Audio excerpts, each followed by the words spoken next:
legalists and hexicans. Welcome to part 2 of my series on whether HEX is a security or not. I'll put a link to part 1 of my video that I did yesterday, in which we started the discussion by comparing HEX to Bitcoin, because Bitcoin is the only crypto that we know of that SEC has openly declared and maintained for years now is not a security.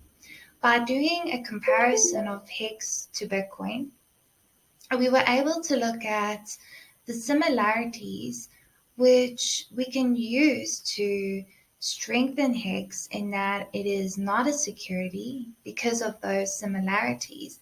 And even the difference between the two, which was basically a change from proof of work, doesn't change that. So if you are interested in watching that, I'll put a link to it at the end of this video. In today's discussion, we're going to be looking more in depth at staking and how HEX falls into that and whether or not that could be interpreted as a security or not, by looking at the process of staking and also looking at the elements of the Howey test. So my legalists, I hope you're excited and let's get started.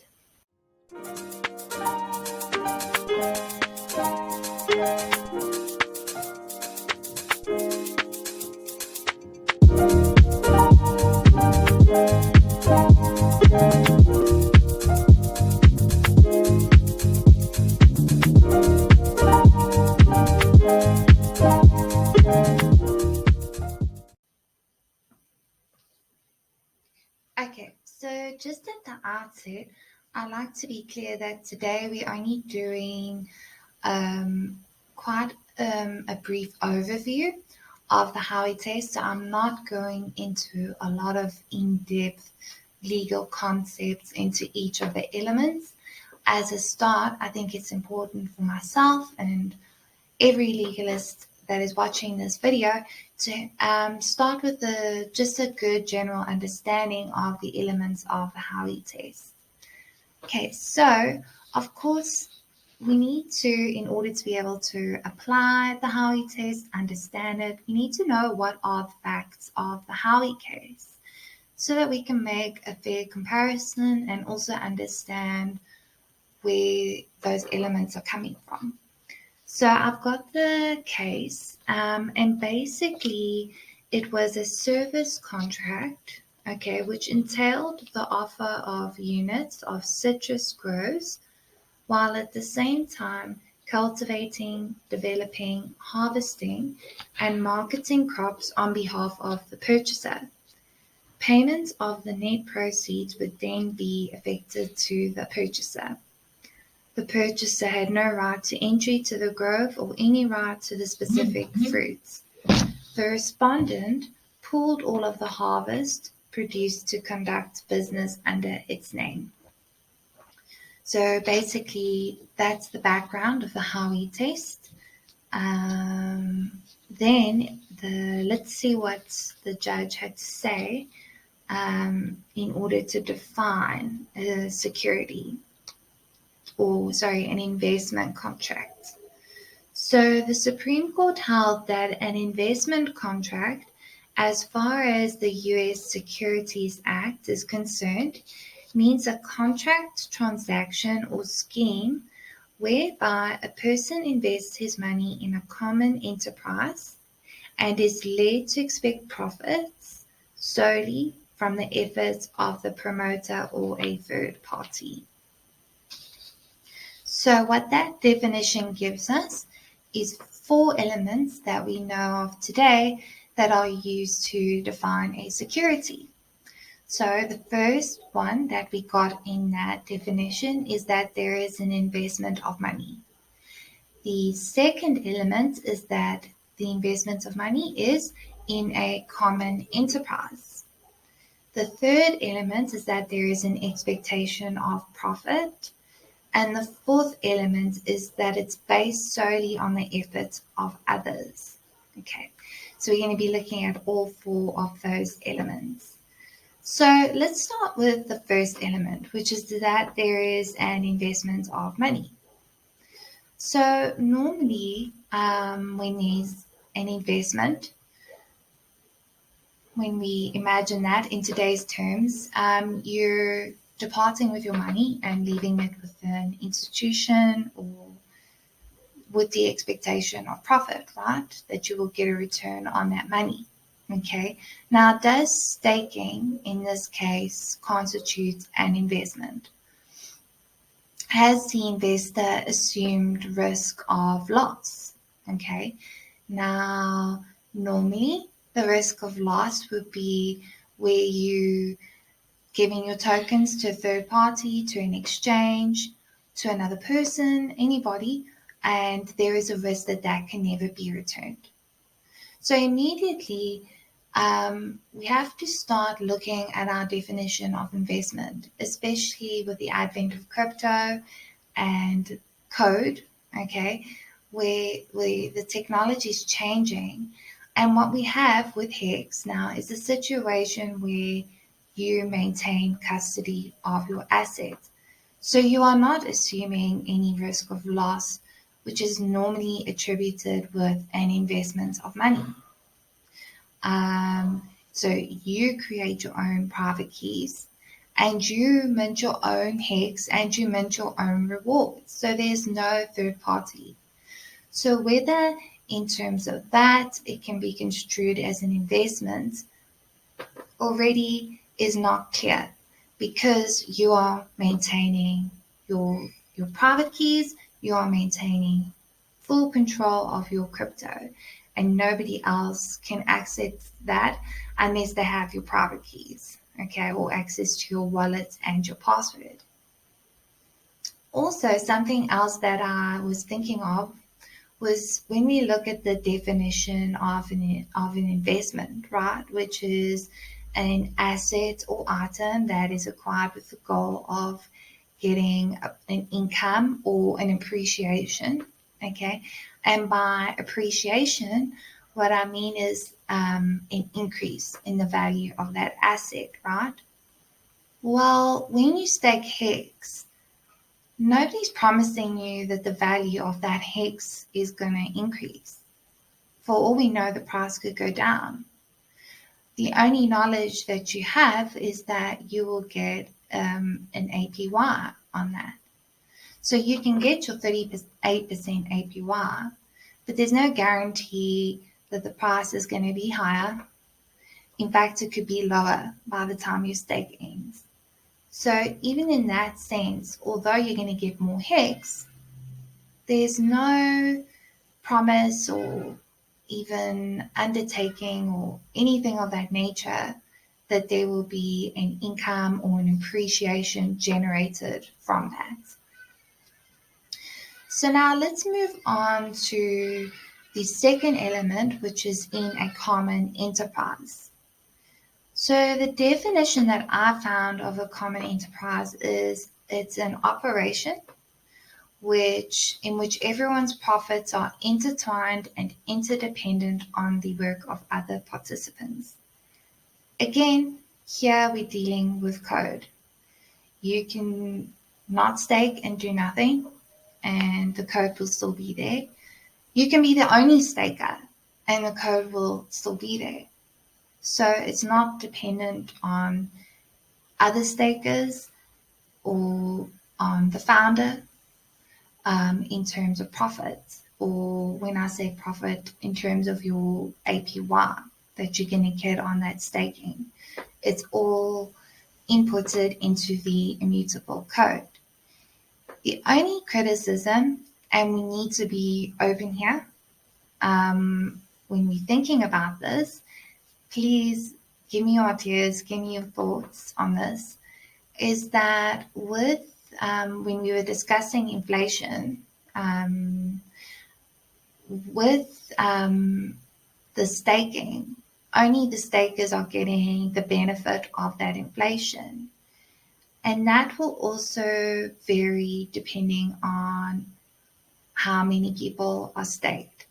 Now, when you can view staking as a form of work, because each staker is doing their own work to stake their HEX. And in that sense, it does affect and in a way intertwine the profitability of your HEX APY. So that's my only criticism in that respect of HEX. With regard to the third element, which is an expectation of profit. So obviously here, we need to look at the motivations and obviously the expectations of the members, right? So I know, like especially this year, early on in this year, there were a lot of no projects. For example, one that comes to my mind is Thor, where it's marketed as profit-making mechanisms. The idea is they even, in a lot of these no projects, said so, was passive income. Okay. I haven't really seen, although you can, by means of laddering your stakes, turn it into a form of passive income. It's not really the narrative behind HEX, and it's never been identified like as fitting into that category of like those no projects. So we have that end of the spectrum, and then we have staking to maintain value of the members' investments and secure the overall network, right? So that's another expectation and motivation of members to stake. Now, what we need to realize here is that your share that you can get when you stake, that share increases over time. That's why early stakers have an advantage over later stakers, because it can only increase.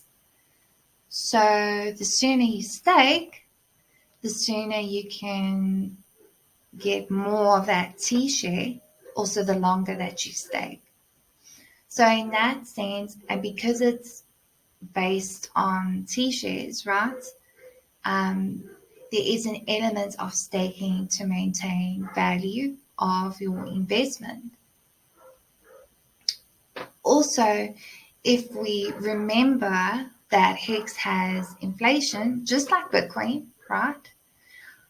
If you're not staking, then when there is inflation, as a non-staker, you are going to experience a decrease in the interest of the network, because maybe you had 10%, and then when new coins were printed, as stakes ended and new coins came into being, came back into circulation, you lose, your percentage drops, okay?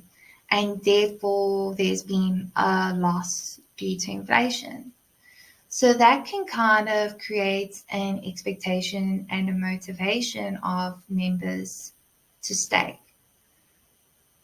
So we need to consider that when we consider the third element, which is an expectation of profit. Well, you don't want to lose your HEX or lose the value of your investment in the overall community by not staking. So now, and you also know that it's getting harder to get a T-share, right? So now it is creating an expectation or a motivation to stake, right? Also keep in mind that only 10% of the entire HEX is actually staked at the moment. So it's not a huge amount, okay?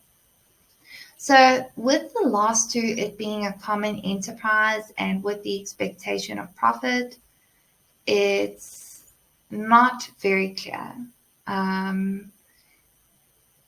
Like I say, though, this is not a final opinion, and I'm actually going to be going into a lot of depth into these elements. For now, though, like I said, we're just doing a broader overview so we can understand the Howey test and how it can apply both ways. Okay, So moving on to the fourth element, which is that it's based solely on the efforts of others. This is where HEX is very strong, perhaps the strongest in my opinion, in terms of not being a security. So if we go back to the facts of the Howey case, in that case, we had the people offering the service contract, okay, and they did all the work. The cultivating, the harvesting, even the selling. They did everything, okay. Even the people, the investors, they didn't have access to that fruit, like in a way, like we've been discussing with these elements. They didn't have custody of that, right? So with HEX, that is, there's absolutely, you are in charge of your HEX, okay? You control all of it. You have significant control over your assets. It's in no way comparable to the facts of the Howey case, all right? Also, that the success of the HEX network is dependent on the cooperation across a decentralized network, independent of a staking service provider's actions. So even Richard Hart himself has said that even if he had to die or something had to happen to him, nothing will change with HEX, even if the website were to go down, right? Because there's other places where you can go with your wallet and your HEX will be there staked. Even as we saw with the ETH fork, there were already people setting up a place where you can stake your forked HEX. And that was completely independent of Richard. Another thing which I think is also misleading is that people may think that because Richard is out there talking about HEX, that there is an element that it's dependent on him and the price going up is dependent on him. And ultimately, the entire community is there and we're trying to onboard new users. But remember, even with Bitcoin, there was a founder. Just because there was a founder doesn't mean that that became less or more of a security. The difference is that with Bitcoin, Satoshi has remained anonymous and he could be deceased for all we know, whereas Richard Hart has done the opposite and he's there. But that doesn't mean that the project, as we can all know and see and appreciate, it's in no way dependent on him. So that's just an overview today of the 4 elements of the Howey case. I think we'll be going into a lot more discussion.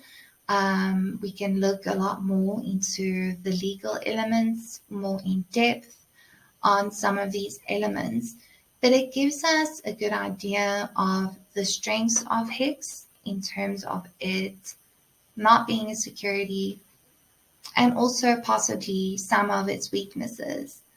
I'll be doing more research on it, so this is definitely not the end of the conversation. I hope you guys enjoyed the video and I'll see you soon. Bye!